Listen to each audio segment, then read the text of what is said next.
Ano, dapat pala hindi kita shinoutout. Putragis kayo mga pinagsasabi mo. Hindi totoo yung sinasabi niya dito to si Cebuano Lokal. Yo! Welcome sa comment section ng #1 male podcast sa buong Southeast Asia. At soon sa buong mundo. Anti-Suppot Podcast. Alright?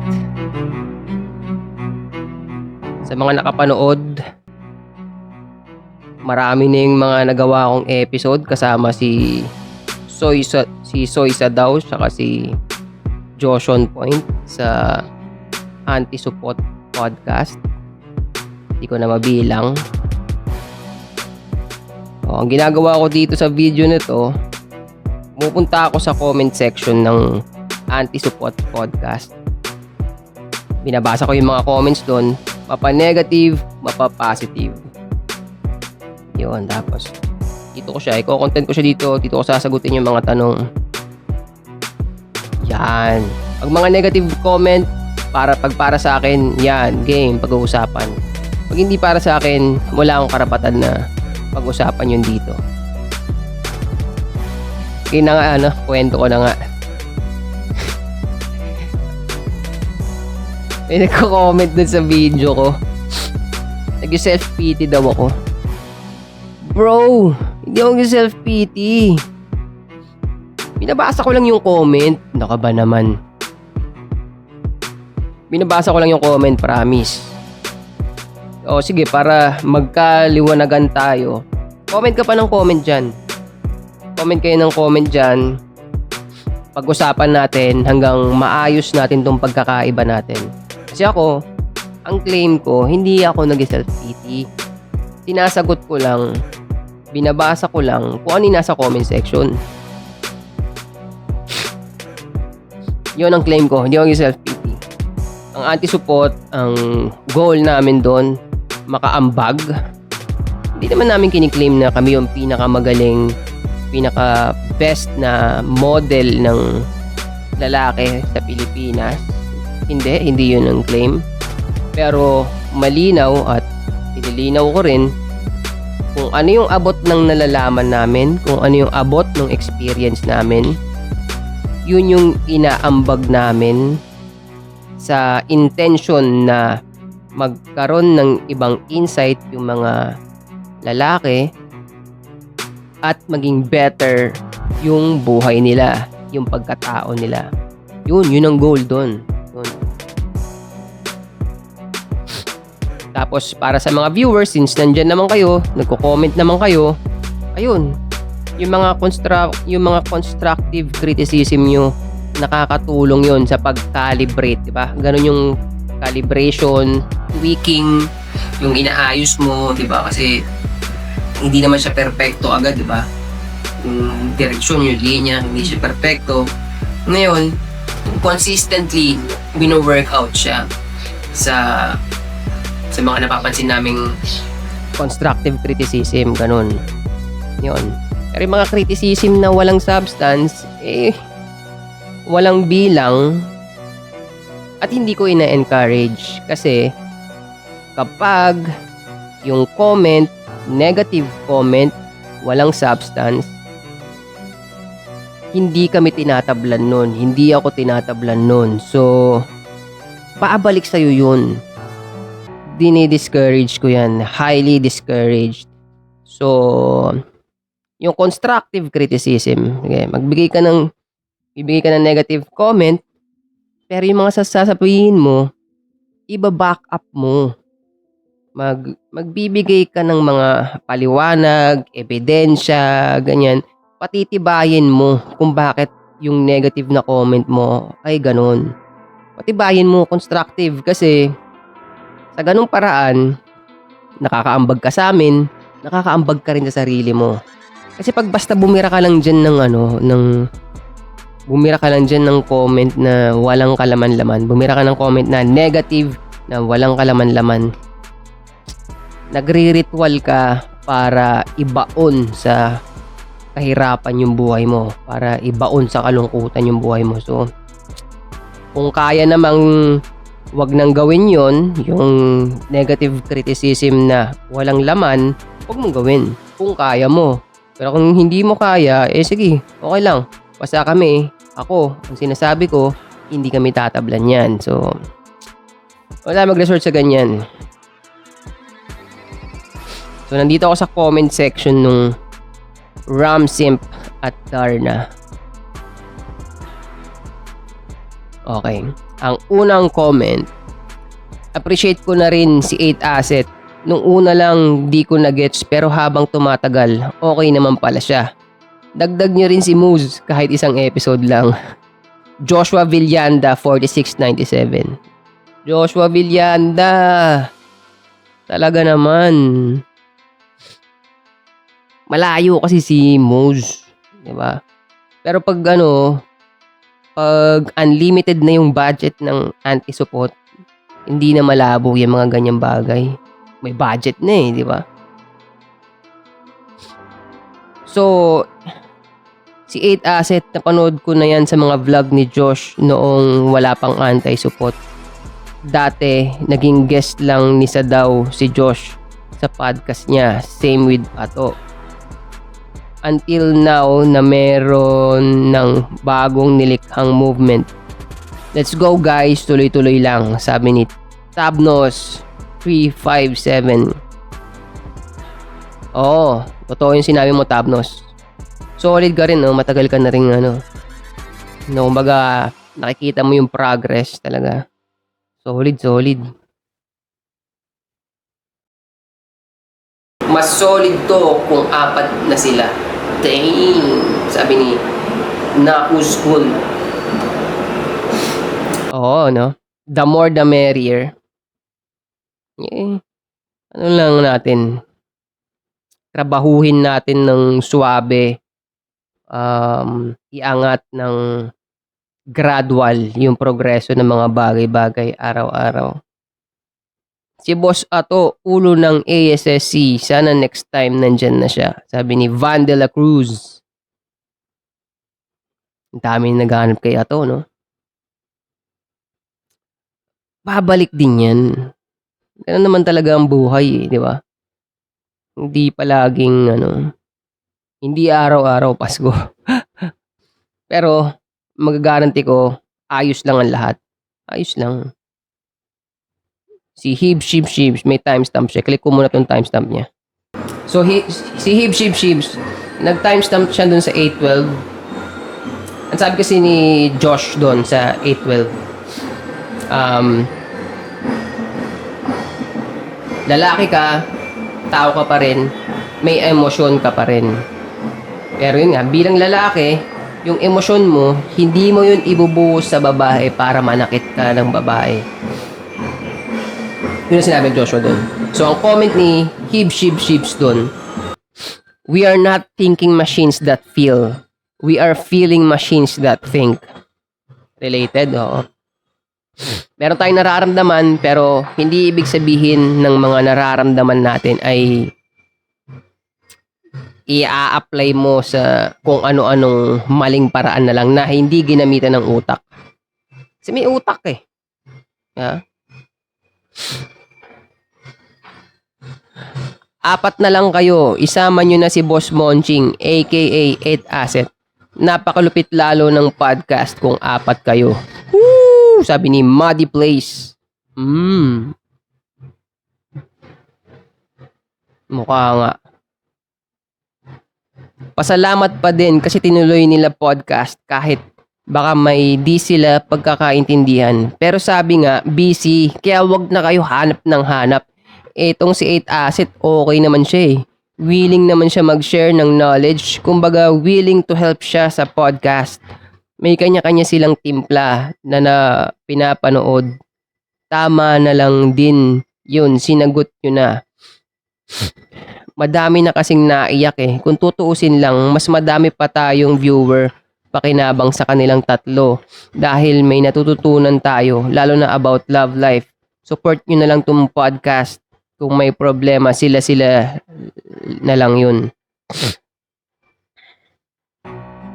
Matanda na sila. Kaya naman support nyo din Ato. Iyaan nyo na. Nood lang.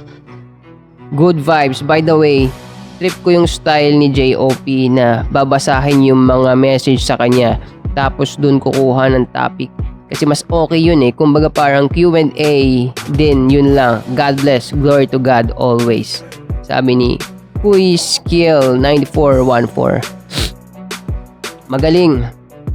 Maganda yung pagkakapaliwanag mo, Q-Skill9414.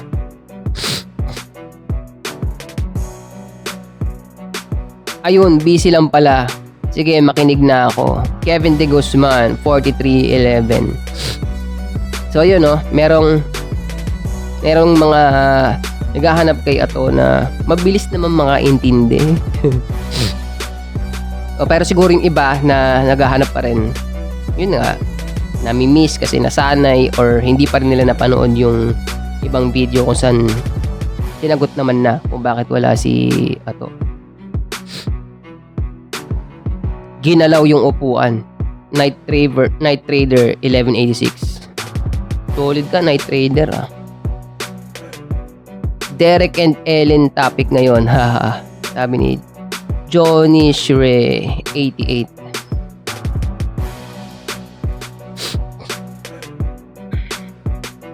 Sabi naman ni Vin Viner 3155.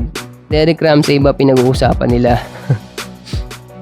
Hindi, ang sinabi nga si Darna tsaka si Rampsimp, kumbaga theoretical story yung pinag-uusapan namin dyan. Kumbaga kwento siya na yung isang lalaki tumandang supot sa kabila ng mga resources niya, sa kabila ng high status niya, tumanda siya ng supot. Tapos yung babae naman, sa kabila ng kagandahan, high status, ganun din, tumanda na wala sa ayos yung galaw. Walang konsepto ng pamilya, walang konsepto ng pagsuporta sa asawa, ganyan. Walang suporta ng pagbibigay ng peace sa asawa. So, theoretical story yun. Nagsama silang dalawang kumag, boom, ang pangit ang kinalabasan. Ito lagi ko nga sinasabi, yung mga ganitong kwento, yung mga ganitong halimbawa, diyan mo masasabi, yan yung malinaw na halimbawa, totoong buhay na halimbawa na hindi lahat pera ang sagot. Kaligayahan mo bilang tao, existence mo dito sa mundo, hindi pera ang sagot. Kasi dito sa theoretical story na ginawa namin, ang ganda ng kalagayan ni Rampsimp. Ang ganda ng kalagayan niya. May pera, guwapo. Yun, yung common na gusto ng mga lalaki. Yung babae rin, ang ganda ng kalagayan. Pero hindi mo pa rin ma-describe as something na happy ending, 'di ba? Ganun. Nakakaingit yung buhay, hindi. Ang question nga nun bakit ang toxic nyo pa? Okay na yan yung gusto ng maraming tao yan yung inaasam ng maraming tao yung kalagayan na, pero bakit ang toxic nyo pa? 'Di ba? Ultimate failure yan para sa akin. Ultimate failure. Kasi kung nasa yun yung kagandahang kalagayan, pero ayaw mo pa ring umayos, ayaw mo pa ring sundin ang loob ng Diyos, ayaw mo pa ring peaceful na mamuhay, wala kang kakontentuhan. Yan. No contentment. Pangit. Napakapangit. Ipanalangin natin na wag nang dumami yung ganyang klase ng kalagayan. Hindi siya magandang ipanalangin na mangyari sa kahit sino. Takas tayo sa ganyang kalagayan. Pangit yan. 3 PM gang na. Alaws pa din si Sob ko. Haray ko. Sabi ni Shikamaru22. Pwede ko ba kayong gawing content as YouTube automation? Sabi ni Pacquiao Power Clips. Pacquiao Power Clips, generous ang anti-support pagdating sa ganyan. Basta yung mga gagawin mo namang content ay fair use, yung mga naka-upload na, mga public nang naka-upload sa channel ng anti-support, game na yan. Pwede mo nang birahin yan. Kung magkiklip ka ba, kung ganun magagawin mo magkiklip. Go! Tuloy na yan. First comment at like, sabi ni Andrew Pascual 1178. Shout out Andrew Pascual 1178. Tuloy nyo pa rin. Tuloy lang. Sabi ni King James M6P. Shout out King James M6P. Apoy. Yan ang comment ni Benedict Cube 2983. Shout out Benedict Cube 2983. Si Night Trader meron siyang timestamp 5220. Check ko. Daming commercial.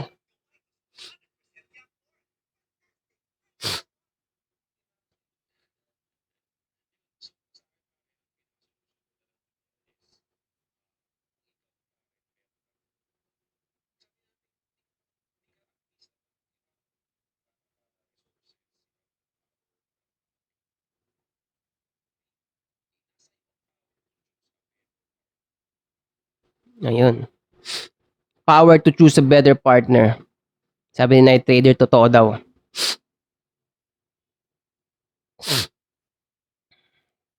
Yo, present mga sob. Si Jeff Laksamana B2D. 3PM gang, let's go. What if apat na kayo dyan sa ASSC? Okay din naman si 8 Asset. Kudos din sa kanya. Sabi ni Dread Naughty 11. Salamat sa appreciation, Dread Naughty 11. Yan. Continuous ang improvement.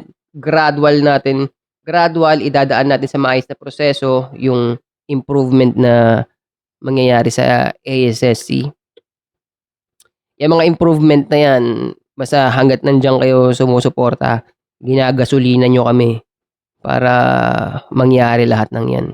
Iba mundo ng mga 8, 9, 10, sabi ni King James M6P.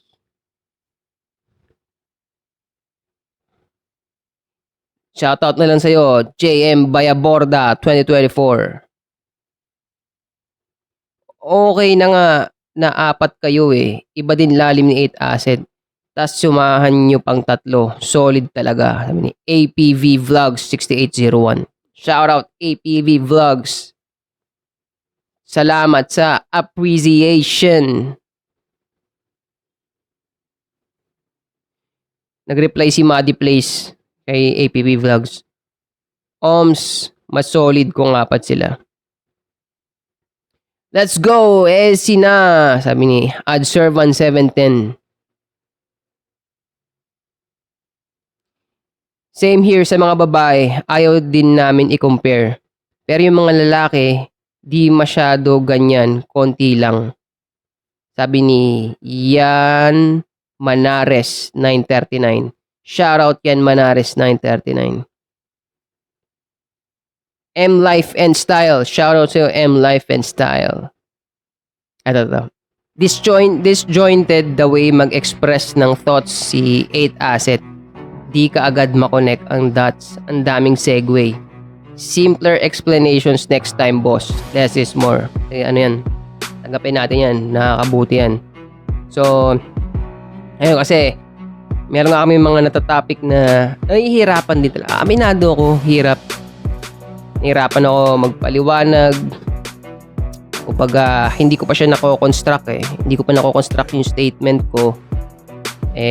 Nandyan na, nadaanan na namin yung pag-uusapan. Kailangan ko ng bumira. So, kaya yun nangyayari. Yun, kaya naiintindihan ko yun. Responsibilidad talaga yun. Bilang nakapaghatid ng mensahe, talagang hindi basta-basta matatapos agad yung process ng pagpapagaling sa paghahatid ng mensahe. 3 PM gang gang, sabi ni Rod30P.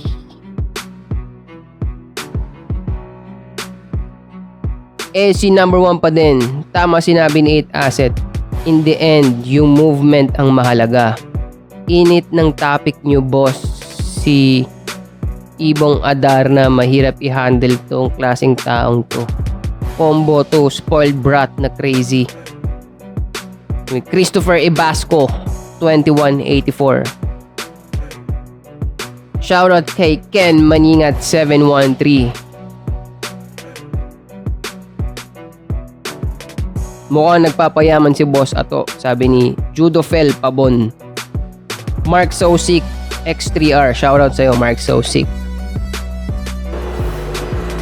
Mas alpha male ba si JLC, sabi ni Kevin De Guzman 4311. Si DEYB, shoutout sa'yo. Shoutout din kay Noise Life Pure Hard Work.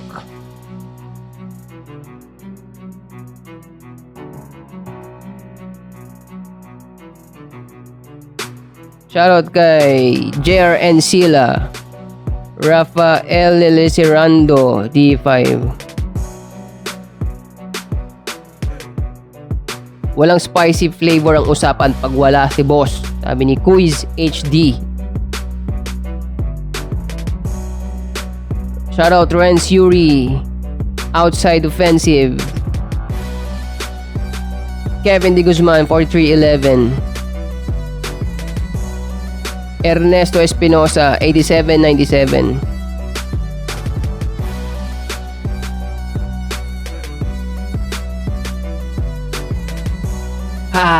Pinapanood ko palang video now. May idea na ako sa mga binibitawan nyo. Lit nyo yung viewer pag di pa nila nagets yan. Wala, di nila kaya talaga. Sabi ni Q-Skill.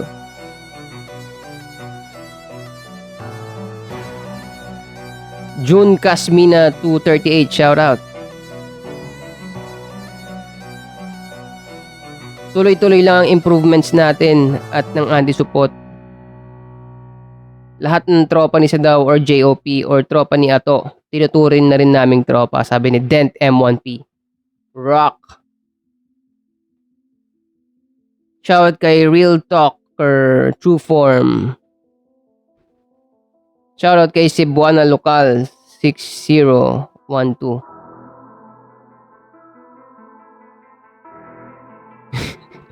Loko to Cebuano. Dapat pala hindi kita sinoutout. Putragis kayo mga pinagsasabi mo. Hindi totoo yung sinasabi niya dito. To si Cebuano Local.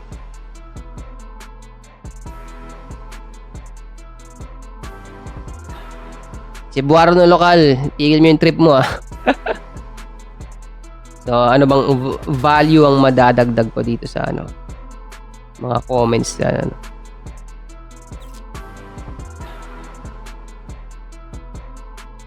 So, ayun. Lagi naming tinuturo ang gameplay namin, kumbaga. Ayusin mo yung department ng pagkatao mo, department ng buhay mo bilang lalaki. Tapos, magiging mas madali na i-manage yung babae. Yun, ganun. Ang common kasi na nangyayari, kaya rin naramdaman namin yung importansya ng anti-support eh. Kasi, nagiging puro babae na lang. Nagiging focus na lang sa babae. Nahuhumaling sa babae. Diba? Isipin mo na lang kung lahat ng tao, halimbawa lahat ng tao sa Pilipinas, puro babae ang pinag-iisip. Magagawa kaya yung magagandang building, di ba? Yung mga skills na magagaling sa sports, yung malupit na kondisyon ng katawan, mabibuild ba yun kung baliw ka sa babae? Kung karamihan ng lalaki ay baliw sa babae, di ba? Pag nabaliw ka sa babae, wala, parang na rin eh. Nagiging baduy na lang yung mundo eh. Kasi ang mundo ay hindi tungkol sa babae.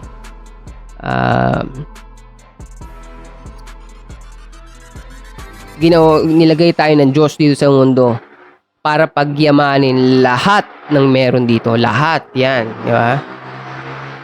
Ayun. Papagyayaman mo yun sa pag-aalaga ng katawan mo, pag-i-improve ng utak mo, basa, ganyan. O isang halimbawa na rin na napag-usapan namin tungkol kay David Goggins. Kung halimbawa si David Goggins, aminado siya na hirap siyang magbasa ng libro. Pero hindi siya sumuko, naging wais pa rin siya. Focus siya ngayon sa sa mental toughness niya. Talagang takbo siya ng takbo, pull-ups siya ng pull-ups, push-ups siya ng push-ups. Talagang pinagbuti niya yung disiplina niya. So, tinanggap niya na hindi siya gifted ng IQ. So, nag-focus siya doon sa bagay na pwede pa siyang mag-excel. Bagay na may pag-asa pa siya na maiangat, mapagyaman. So, ganun. Hindi talaga totoo yan. Given yan na hindi talaga natin makukuha lahat ng magandang bagay sa mundo. Hindi talaga. Pero, merong biniyaya para sa atin na pwede natin magpagyamanin at pag talagang sinulit yung buhay natin, inalaan natin para maging sulit yung mga biyaya na yun. Panalong-panalo. Kumbaga, yung mga department ng buhay mo parang nag-organize siya. Nagiging swabe yung pagka-organize niya. So, nagiging maganda yung direksyon mo sa buhay. Nakakatulong ka sa ibang tao. Yan. Nagiging sulit yung experience mo sa mundo. Nagkakaroon ng purpose. Nagkakaroon ng meaning ang existence mo sa mundo nang dahil doon. So, yun. Pagyamanin mo kung ano ang meron ka. Yun. Drugs, walang kwenta drugs. Wala. Huwag niyong gagawing yan. May mga taong umaasa sa drugs. Kiss. Wala. Nilulugi niyo yung sarili niyo sa pagiging dyan.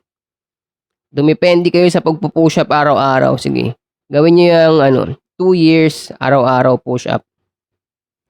So, kung hindi ka sanay mag-push up, siguro sa umpisa, makakalima ka lang, makakasampu ka lang. Pero pag lumalakas ka na kaya mong gawin 100 araw-araw, yun, sige. Tuloy-tuloy mo yung 2 years, merong mag-i-improve, merong mag-i-improve sa buhay mo.